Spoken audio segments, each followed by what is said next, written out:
Hey everyone, my name is Deepshikha Goswami. Welcome back to my YouTube channel. Molecular biology आज से हम start कर रहे हैं। ये हमारा पहला लेक्चर है मॉलिक्यूलर बायोलॉजी का।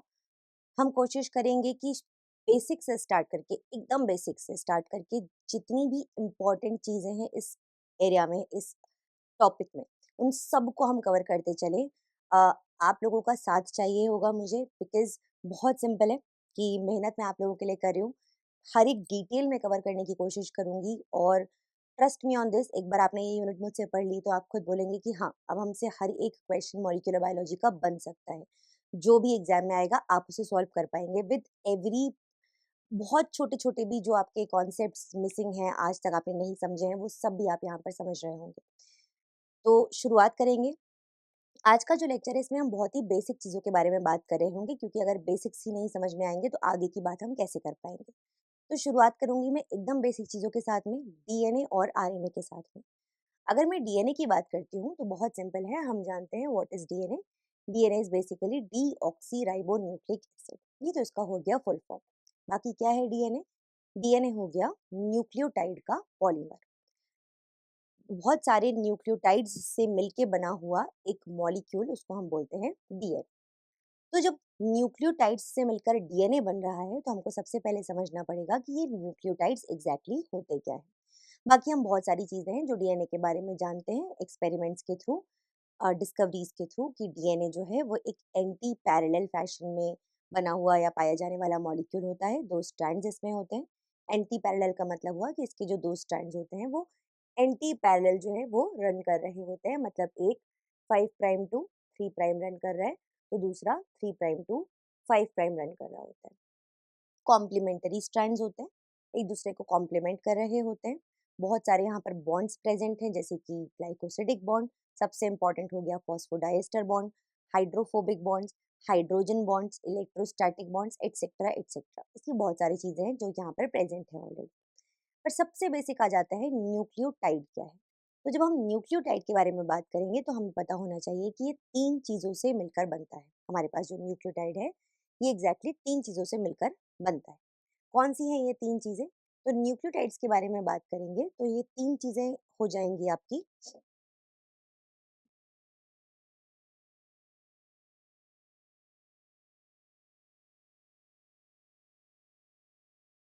शुगर, नाइट्रोजनस बेसिस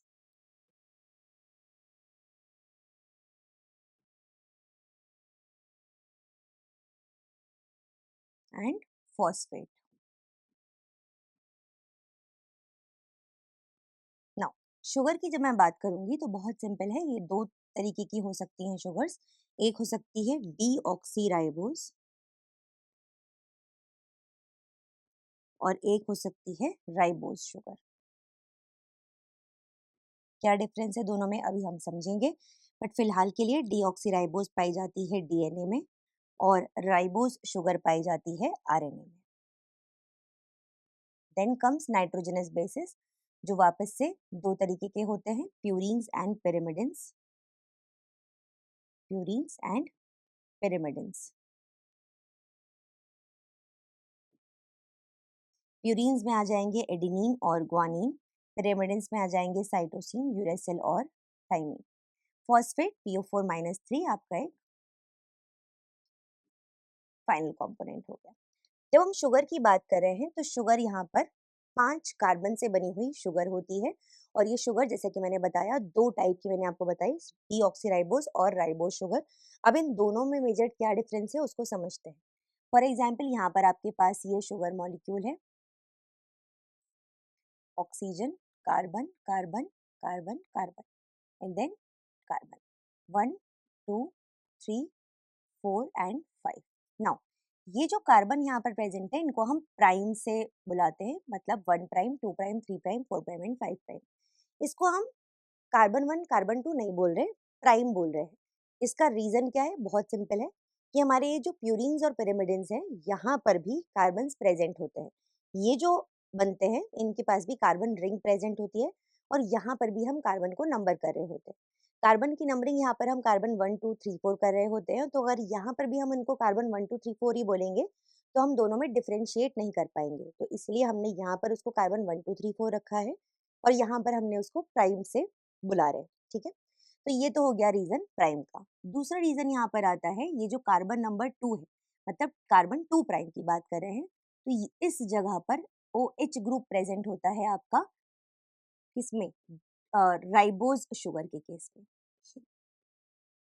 और इसी की जगह पर अगर सेम मैं शुगर मॉलिक्यूल लूं, ठीक है, और इस जगह पर अगर मैं हाइड्रोजन लगा दूं, तो ये हो जाएगी डीऑक्सी राइबोज शुगर।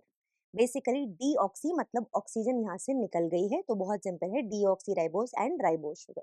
ये राइबोज शुगर, ये डीऑक्सी राइबोज शुगर।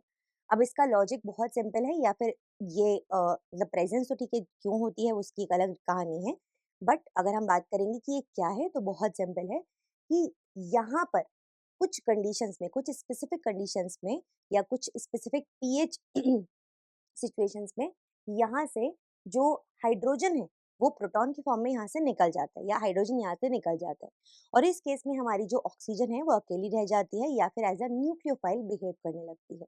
और उस केस में अपना जो खुद का ही मॉलिक्यूल है, जो आरएनए है, उसी को ये ब्रेक कर सकती है, उसी पे अटैक कर सकती है, और उस केस में आरएनए जो है वो अनस्टेबल मॉलिक्यूल हो जाता है। तो डीएनए कंपैरेटिवली एक स्टेबल मॉलिक्यूल है एज कंपेयर टू आरएनए। क्यों? इस डीऑक्सीराइबोज शुगर या इस कार्बन नंबर 2 पे या 2 प्राइम पे जो OH ग्रुप प्रेजेंट है उसके कारण। ठीक है, ये एक कारण हुआ जिसके कारण डीएनए आरएनए से ज्यादा स्टेबल है। इसके अलावा there is one more reason जो मैं अभी आपको आगे समझाऊंगी नाइट्रोजनस बेस के केस में, बट फॉर नाउ हम समझ सकते हैं कि क्योंकि ये ज्यादा स्टेबल है, तो शायद नेचर ने इसको सिलेक्ट किया होगा, प्रेफरेंस दिया होगा over RNA to be a genetic material. ठीक है, ये तो हुई एक बात। इसके अलावा नाइट्रोजनस बेसिस की कहानी को भी समझ लेते हैं। तो पहले हमने आपसे यहाँ पर समझा कि जो हमारे न्यूक्लियोटाइड्स हैं वो एग्जैक्टली क्या है। ठीक है, अब जब हम बात करेंगे यहाँ पर न्यूक्लियोटाइड्स की, यस, तो मैंने आपको इनकी इंपॉर्टेंट चीजें बताई। अब हम बात कर लेते हैं नाइट्रोजनस बेसिस के बारे में। नाइट्रोजनस बेसिस के बारे में जब मैं बात करती हूँ, तो यहाँ पर दो तरीके के नाइट्रोजनस बेसिस है, मैंने आपको बताया, एक प्यूरिन्स और एक पिरिमिडिन्स। जो प्यूरिन्स होते हैं वहां पर दो दो रिंग का स्ट्रक्चर पाया जाता है। ये जो प्यूरिन है ये दो रिंग का स्ट्रक्चर, ठीक है, यहाँ पर आप देख सकते हैं ये प्यूरिन दो रिंग का स्ट्रक्चर है, यहाँ पर दो रिंग्स प्रेजेंट है, और यहीं पे जो पिरिमिडिन है ये एक सिंगल रिंग का स्ट्रक्चर होता है। पिरामिड में ये जो कार्बन की नंबरिंग होती है, ये जो नंबरिंग होती है इसके एटम्स की, वो एंटी क्लॉकवाइज फैशन में होती है। ठीक है, आप देख सकते हो 1 2 3 4 5 6 इस तरीके से। तो यहाँ पर जो नंबरिंग है ये एंटी क्लॉकवाइज चलती है। वहीं पर अगर हम यहाँ बात करेंगे नंबरिंग की, यूरिन की केस में, तो ये वाला जो रिंग है यहाँ पर ये जो नंबरिंग चल रही है ये क्लॉकवाइज होती है, 1 2 3 4 5 6। और इस वाले रिंग में जो छोटी रिंग है उसमें जो नंबरिंग है वो एंटी क्लॉकवाइज चलती है, 7 8 9। तो आई होप आपकी समझ गए हो कि पिरामिडल रिंग में जो नंबरिंग है वो एंटी क्लॉकवाइज है सिर्फ। यहाँ पर एंटी क्लॉकवाइज और क्लॉकवाइज दोनों तरीके से काम कर रही होती हैं चीजें। ठीक है, इसके अलावा यहाँ पर ये जो हमारे नाइट्रोजनस बेसिस हैं इनको हम दो ग्रुप्स में डिवाइड करते हैं, एक कीटो बेसिस होते हैं और एक अमीनो बेसिस होते हैं। अगर आप नंबरिंग के हिसाब से देखेंगे, मैं एक और पिक्चर दिखाती हूँ आपको। यस, हियर, यहाँ पर अगर आप देखेंगे तो साइटोसिन में कार्बन नंबर 4 पर अमीनो ग्रुप जुड़ा है। ठीक है, वहीं पर यूरेसिल में कार्बन नंबर 4 पर कीटो ग्रुप जुड़ा है, वहीं पर थाइमीन में कार्बन नंबर 4 पर कीटो ग्रुप जुड़ा है, वहीं पर ग्वानिन में कार्बन नंबर 6 पर कीटो ग्रुप जुड़ा है, और एडेनिन में कार्बन नंबर 6 पर अमीनो ग्रुप जुड़ा है। तो बेसिकली बेस्ड अपॉन एक पर्टिकुलर नंबर पे जो ग्रुप जुड़ा है, हम उस पर्टिकुलर नाइट्रोजनस बेस को वैसा नाम दे देते हैं। जैसे कि अगर मैं बात करूंगी साइटोसिन की और एडेनिन की, ये दोनों हो जाएंगे अमीनो बेसिस, क्योंकि यहाँ पर अमीनो ग्रुप्स प्रेजेंट है एक स्पेसिफिक कार्बन नंबर पे। सिमिलरली यूरेसिल, थाइमीन और ग्वानिन हो जाएंगे कीटो बेसिस। तो आई होप ये आपको ज्यादा अच्छे से याद रहे। इसके अलावा कीटो बेसिस एक पोलैरिटी प्रेजेंट है, तो कहीं ना कहीं ज्यादा सॉल्युबिलिटी दिखाते हैं पानी में as compare to amino bases. ठीक है, ये एक और इम्पोर्टेंट बात हो गई। तो ये कुछ बातें हो गई इनकी नंबरिंग के बारे में, इनके टाइप्स के बारे में, इनके स्ट्रक्चर के बारे में, इनके type on the basis of amino base या कीटो बेस है वे कैसा है वो हमने समझ लिया यहाँ पर। ठीक है, नाउ कुछ और चीजों के बारे में बात कर लेते हैं। जैसे कि अगर हम बात करेंगे यूरेसिल और थाइमीन की, तो आप देख पाएंगे कि ये जो थाइमीन है यहाँ 5th नंबर के कार्बन पे मिथाइल ग्रुप प्रेजेंट है, लेकिन वहीं यूरेसिल में स्ट्रक्चर बाकी पूरा का पूरा सेम है इथाइमीन और यूरेसिल का, लेकिन ये जो 5th नंबर का कार्बन है यहाँ पर मिथाइल ग्रुप नहीं present in case of uracil, यहाँ प्रेजेंट है, यहाँ नहीं प्रेजेंट। इसीलिए थाइमीन में क्योंकि मिथाइल ग्रुप प्रेजेंट है तो ये एडेड एडवांटेज हो जाता है, क्योंकि मिथाइल ग्रुप का प्रेजेंस इसको बहुत सारे अटैक्स, बहुत सारे एंजाइम के अटैक से बचाता है। तो ये भी एक रीजन है कि डीएनए एक ज्यादा स्टेबल मॉलिक्यूल है, ज्यादा एक उसको प्रेफरेंस यहाँ पर दिया जा रहा है, ठीक है, क्योंकि thymine is present in DNA, uracil is present in RNA, ठीक है। तो अगर आप यहाँ देखोगे तो इस केस में क्योंकि ये मिथाइल यहाँ पर प्रेजेंट होता है तो थाइमीन को हम 5 मिथाइल यूरेसिल के नाम से भी जानते हैं, 5MU, 5 मिथाइल यूरेसिल के नाम से हम थाइमीन को यहाँ पर जान रहे होते हैं, ठीक है। इसके अलावा यहाँ पर अब स्टोरी आती है कि इन जो ये हमारे नाइट्रोजनस बेसेस हैं ये आपस में बॉन्ड कैसे करते हैं, एक ये कहानी हमको समझनी है। दूसरी कहानी हमको समझनी है फॉस्फोडाइस्टर बॉन्ड का फॉर्मेशन कैसे होता है। उन दोनों चीजों को एक एक करके यहाँ पर समझेंगे। बट बिफोर दैट हमको ये समझना होगा कि जो हमारे पिरामिडिन्स और प्यूरिन्स हैं इनके जो बेसिक स्ट्रक्चर है वो आते कहाँ से। तो इनकी जो पूरा बायो जेनेसिस है, इनका जो फॉर्मेशन है, बायोसिंथेटिक पाथवे है, वो हम बायोकेमिस्ट्री में अलग से समझते हैं। बट इसकी जो प्रीकर्सर एटम्स है हम इनको यहाँ पर देख सकते हैं। प्रीकर्सर एटम मतलब जो एटम है वो कहाँ से आ रहे हैं वो हम यहाँ पर समझ सकते हैं, और इन पे बेसिस बेस्ड अच्छे खासे क्वेश्चन आपसे पूछे जा रहे होते हैं। आगे बढ़ने के पहले दो इंपॉर्टेंट बातें। पहली चीज, अगर आपको ये लेक्चर पसंद आ रहा है तो मेक श्योर आपने इस लेक्चर को, इस वीडियो को लाइक कर दिया है, चैनल को जरूर सब्सक्राइब कर लिया है, ठीक है, because this is one thing which helps me going forward. आगे के लेक्चर्स डिलीवर करने में वो चीज़ मुझे पुश करेगी, वो चीज़ मुझे मोटिवेट करेगी। दूसरी इंपॉर्टेंट चीज़ कि जब ये लेक्चर कंप्लीट होगा तो इस लेक्चर की जितने भी इंपॉर्टेंट क्वेश्चन आज तक पिछले 20-25 सालों में पूछे गए हैं उसका वीडियो मैं अपलोड करूंगी, और वो सेशन हमारा लाइव मैनर में होगा। तो मेक श्योर इस लेक्चर को आप देख लें before I go live with that particular session, और ज्यादा से ज्यादा बच्चे उस लाइव सेशन में आए to give the correct answers, because I want कि आप में वो कॉन्फिडेंस इनकलकेट हो कि भाई हम जो पढ़ के जा रहे हैं वहां से क्वेश्चन आ रहे हैं तो हम सब करेक्ट करके आ रहे हैं, ठीक है। इसके अलावा एक तीसरी चीज जो मैं आपसे बोलना चाहती हूँ वो ये है कि नेक्स्ट वीडियो इस लेक्चर का आपको तब मिलेगा जब इस वीडियो पे कम से कम 500 लाइक्स मुझे मिल जाएंगे, और कम से कम इस वीडियो के थ्रू 300 लोगों ने सब्सक्राइब कर लिया होगा। This is not to gain subscribers, this is not to gain likes, this is just to make sure कि आप लोग देख रहे हैं वीडियो को, अपना बिट इसमें दे रहे हैं ज्यादा से ज्यादा लोगों तक उसको पहुंचाने का, जिससे कि मैं भी काइंड ऑफ मोटिवेट हूँ आप लोगों के लिए एक अच्छी बेहतरीन लेक्चर सीरीज लेकर आने के लिए। तो बहुत सिंपल है, इतना सिंपल सब आपको काम करना है। और नेक्स्ट लेक्चर के लिए मुझसे पूछिएगा मत कि कब आएगा, सिंपल वीडियो पर जाकर देख लीजिएगा। अगर 500 लाइक के ऊपर हो गए होंगे और 300 सब्सक्राइबर्स ने सब्सक्राइब कर लिया होगा इस लेक्चर को के थ्रू वीडियो चैनल को, मैं next video upload as soon as possible कर दूंगी, ठीक है। चलिए, तो यहाँ पर बात कर लेते हैं पिरिमिडिन बेस के बारे में। पिरिमिडिन में अगर हम देख रहे हैं ये वाला नाइट्रोजन है, फर्स्ट नाइट्रोजन जो है ये आपको मिलता है कहाँ से, ये आपको मिलता है एस्पार्टेट से, और इसके अलावा कार्बन नंबर 4, 5, 6 जो है ये भी आपको एस्पार्टेट से ही मिल रहे होते हैं। अपार्ट फ्रॉम दैट ये जो कार्बन है आपका, ठीक है, कार्बन नंबर 2 जो है वो आपको कार्बन डाइऑक्साइड से मिल रहा होता है, और ये जो वाया कार्बोमाइल फॉस्फेट और ये वाला जो नाइट्रोजन है मतलब नाइट्रोजन नंबर 3 जो है वो आपको ग्लूटामीन से मिल रहा होता है, ठीक है। नाउ यहाँ पर जो पिरामिडन बेसिस है हमारे, उनका आपको एक सॉर्ट ऑफ उनका डिटेल्ड नेम भी मैंने आपको दे दिया है। हालांकि इससे पूछा नहीं गए हैं आपसे question, but if in case आपको इंक्विजिटिवनेस हो तो आप इसको पढ़ सकते हैं एक बार, ठीक है। नाउ यहाँ पर बात आ जाती है पिरामिडिन्स के केस में, सॉरी प्यूरिन्स के केस में, जो हमारे अगेन जो हमारे प्रीकर्सर मॉलिक्यूल्स हैं वो कौन कौन से हैं। तो अगर आप देखोगे यहाँ पर नाइट्रोजन नंबर 3 और नाइट्रोजन नंबर 9 कहाँ से आ रहा है, ग्लूटामीन अमाइड से आ रहा है। कार्बन नंबर 2 कहाँ से आ रहा है, फॉर्मेट से आ रहा है। नाइट्रोजन नंबर 1 कहाँ से आ रहा है, एस्पार्टेट अमीन से आ रहा है। कार्बन नंबर 6 कहाँ से आ रहा है, बाइकार्बोनेट से आ रहा है। नाइट्रोजन नंबर 7, कार्बन नंबर 5 और कार्बन नंबर 4 ये तीनों कहाँ से आ रहे हैं, ग्लाइसिन से आ रहे हैं। और कार्बन नंबर 8 कहाँ से आ रहे हैं, फॉर्मेट से आ रहे हैं। तो अगेन इसको याद रखिएगा, बहुत सारे क्वेश्चन इस कॉन्सेप्ट से पूछे गए हैं प्रीवियसली। यहाँ पर मैंने आपको प्यूरिन्स और पिरामिडिन्स का जो एक कंपैरेटिव एनालिसिस का एक चार्ट यहाँ पर दे दिया है, इसको एक बार पढ़ लीजिएगा। वही सारी चीजें हैं जो मैंने अभी तक आपको बताई है। नाउ अब यहाँ पर अगर आप देखेंगे तो आपको देखने मिल रहा है ये शुगर, ठीक है।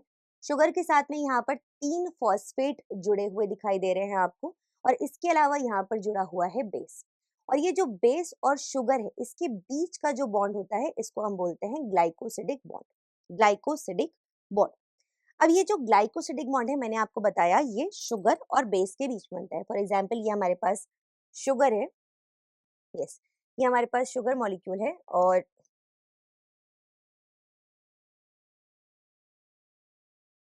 ठीक है, इसका जो कार्बन नंबर 1 है, ये यहाँ से इसके बीच में फर्स्ट 1 प्राइम कार्बन और बेस के बीच में बनने वाला ये जो बॉन्ड है, इसको हम ग्लाइकोसिडिक बॉन्ड बोलते हैं।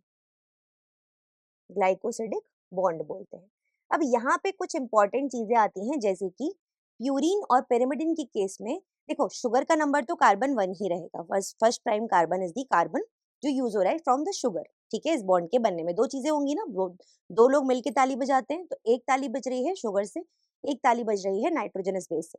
तो कार्बन नंबर 1 शुगर का बजा रहा है ताली, और जो हमारे नाइट्रोजनस बेस है, उस केस में ये नंबर बदल जाते हैं, क्योंकि नाइट्रोजन यहाँ से आ रही है और नाइट्रोजन प्यूरिन की केस से अलग है और pyrimidine की केस से अलग है, तो वो हमको समझना होगा। तो इस केस में अगर आप देखेंगे, तो जो प्यूरिन्स है हमारे, ठीक है, जो प्यूरिन्स है हमारे, यस, जो प्यूरिन्स है हमारे, उस केस में नाइट्रोजन नंबर 9 जो है, ये ताली बजाता है आके, मतलब ये बॉन्ड बनाता है ग्लाइकोसिडिक। और जो हमारे pyrimidines है, उस केस में नाइट्रोजन नंबर 1 जो है, ये बॉन्ड बना रहा होता है। ठीक है, ये याद रखेंगे, in case of pyrimidines nitrogen number 1 bond बना रहा होता है, और in case of purines nitrogen number 9 bond बना रहा होता है, और शुगर तो हमेशा कार्बन फर्स्ट ही रहेगा। ठीक है, तो ये बन गया ग्लाइकोसिडिक बॉन्ड, किस किस के बीच में बना, ये भी हमने यहाँ पर डिटेल में समझ लिया है। Now, कहाँ बनता है, कैसे बनता है, सब समझा दिया है मैंने डिटेल में आपको। ये मैंने यहाँ पर मेंशन भी कर दिया है। Deoxyribose sugar, first prime carbon, purine के केस में N9 पोजीशन नाइट्रोजन, pyrimidine के केस में N1 पोजीशन नाइट्रोजन। अब बात आती है फॉस्फोडाइएस्टर बॉन्ड कैसे बनता है। तो ग्लाइकोसिडिक बॉन्ड हमने समझ लिया, अब फॉस्फोडाइएस्टर बॉन्ड देखिए बहुत सिंपल था। न्यूक्लियोटाइड में 3 चीजें, शुगर, नाइट्रोजनस बेस और फॉस्फेट।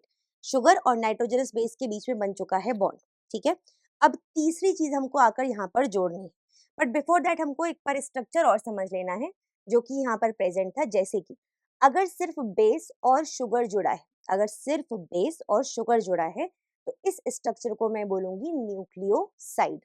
अगर सिर्फ बेस और शुगर जुड़ा है, तो इस स्ट्रक्चर को मैं बोलूंगी न्यूक्लियोसाइड। ठीक है, जब यहाँ पर एक फॉस्फेट आकर जुड़ेगा, तो ये बन जाएगा न्यूक्लियोसाइड मोनोफॉस्फेट। जब एक और शुगर फॉस्फेट यहाँ पर आकर जुड़ेगा, तो यहाँ बन जाएगा न्यूक्लियोसाइड डाइफॉस्फेट, और एक तीसरे फॉस्फेट के जुड़ने पर यह बन जाएगा न्यूक्लियोसाइड ट्राइफॉस्फेट। ये क्वेश्चन आपका CSIR में पूछा गया था, जहां पर ये जो DNTPs होते हैं, इसकी फुल फॉर्म आपसे पूछी गई थी। ठीक है, और ऑप्शन में था न्यूक्लियोसाइड ट्राइफॉस्फेट, न्यूक्लियोटाइड ट्राइफॉस्फेट। तो बहुत सिंपल है, ये न्यूक्लियोसाइड ट्राइफॉस्फेट होता है, क्योंकि ट्राइफॉस्फेट तो अलग से जोड़ रहे हैं ना हम। न्यूक्लियोटाइड अगर मैं बोल रही हूँ, तो मतलब ट्राइफॉस्फेट उसमें ऑलरेडी इंक्लूडेड है। मैं ट्राइफॉस्फेट फिर अलग से नहीं लिखूंगी, इस पूरे टर्म को मैं अलग से न्यूक्लियोटाइड भी बोल सकती हूँ। ठीक है, तो ये एक न्यूक्लियोटाइड है, और न्यूक्लियोटाइड्स आके जुड़ते हैं DNA को बनाने के लिए। लेकिन जब वो जुड़ते हैं, तब 2 फॉस्फेट वहां से निकल जाते हैं, मतलब अल्टीमेटली जुड़ एक ही फॉस्फेट रहा है उसमें, लेकिन दो जब वो आता है जुड़ने के लिए, तो वो 3 फॉस्फेट ही आते हैं। और वो क्यों आते हैं और वो क्यों निकल जाते हैं, वो भी बहुत जरूरी है, वो हम समझेंगे फॉस्फोडाइएस्टर बॉन्ड के बनने में। उसमें हमें लॉजिक भी समझ में आ पाएगा। तो समझते हैं इस चीज को आगे। अब यहाँ पर आप देख पा रहे हैं, यहाँ पर हमारे पास एक शुगर का आइटम आपको दिखाई दे रहा है, शुगर मॉलिक्यूल। ठीक है, शुगर मॉलिक्यूल दिखाई दे रहा है, एक बेस दिखाई दे रहा है, और यहाँ पर आपको फॉस्फेट दिखाई दे रहा है। सिमिलरली एक और शुगर, एक और बेस, एक और फॉस्फेट।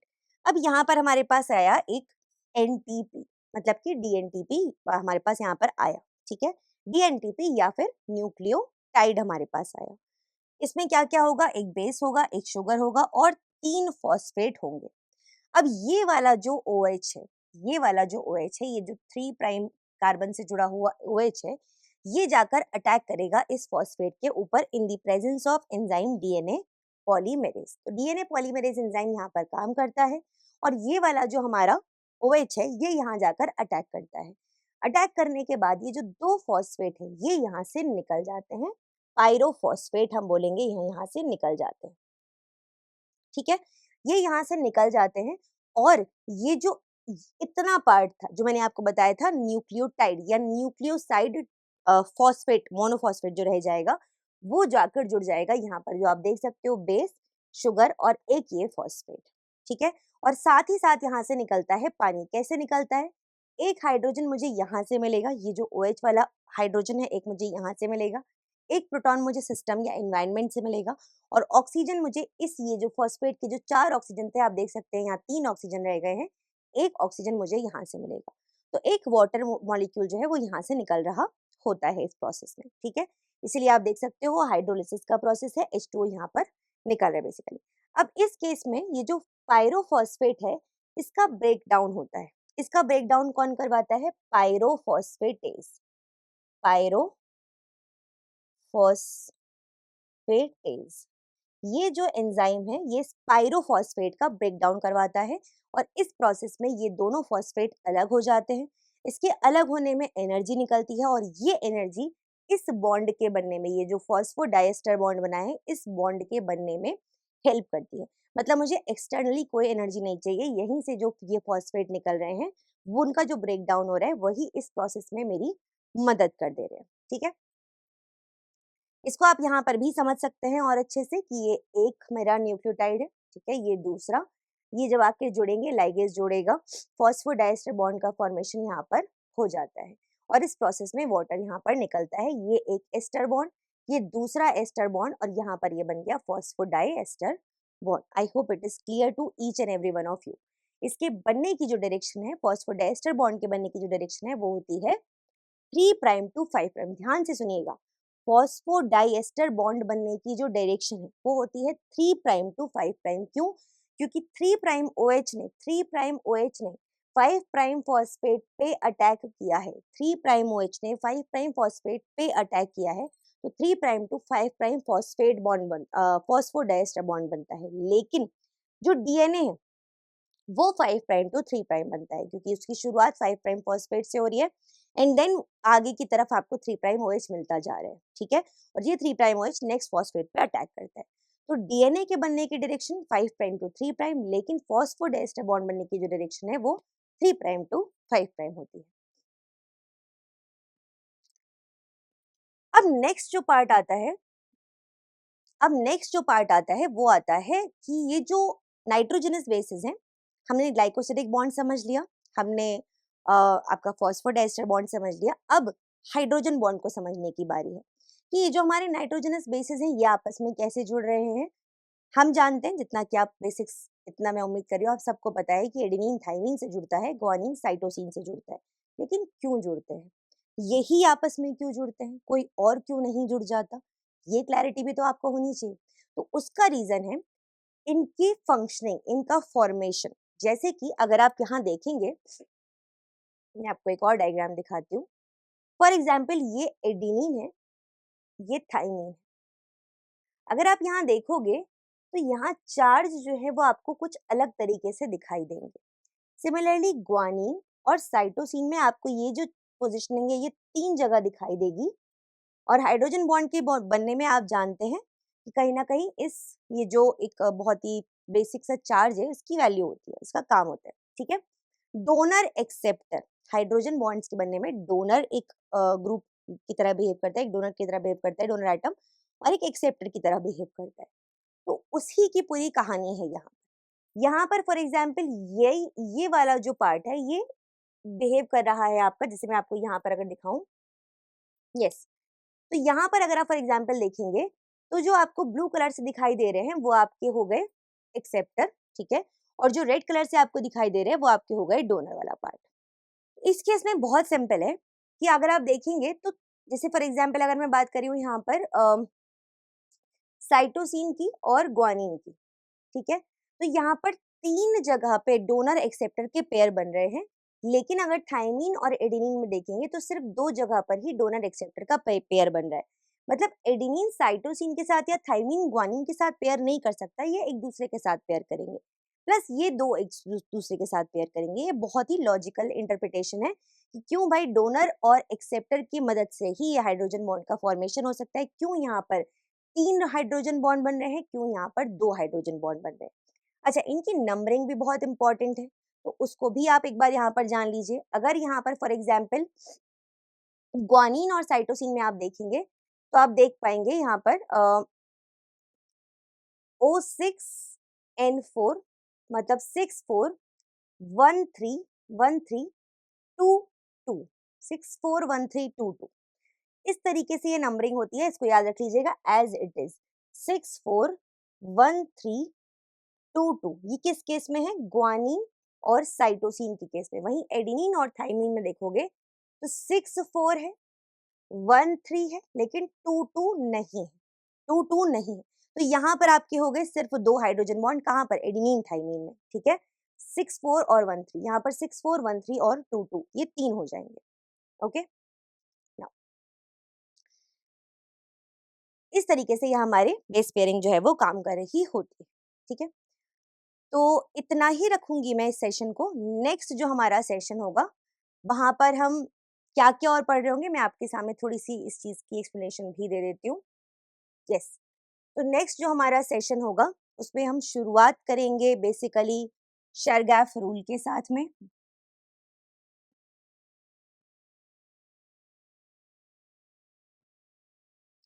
जो हमारे बेसिस होते हैं उनके टाइप्स के बारे में हम बात करेंगे। मतलब एक हमारी नॉर्मल पेयरिंग होती है, ठीक है, और एक हमारी थोड़ी सी एबनॉर्मल पेयरिंग होती है। अगर आप में से किसी को पता है हम उसको क्या बोलते हैं तो मुझे कमेंट सेक्शन में ज़रूर बताइएगा कि हम किसके बारे में बात करने वाले हैं।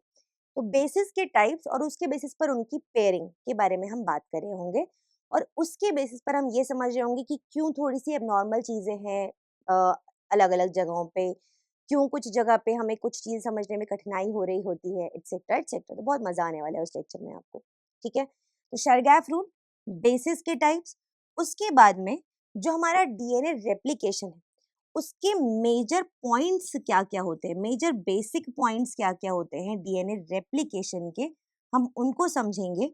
डीएनए रेप्लिकेशन के जो टाइप्स हैं हम उनको समझेंगे, जो मेजर रिक्वायरमेंट्स हैं हम उनको समझेंगे।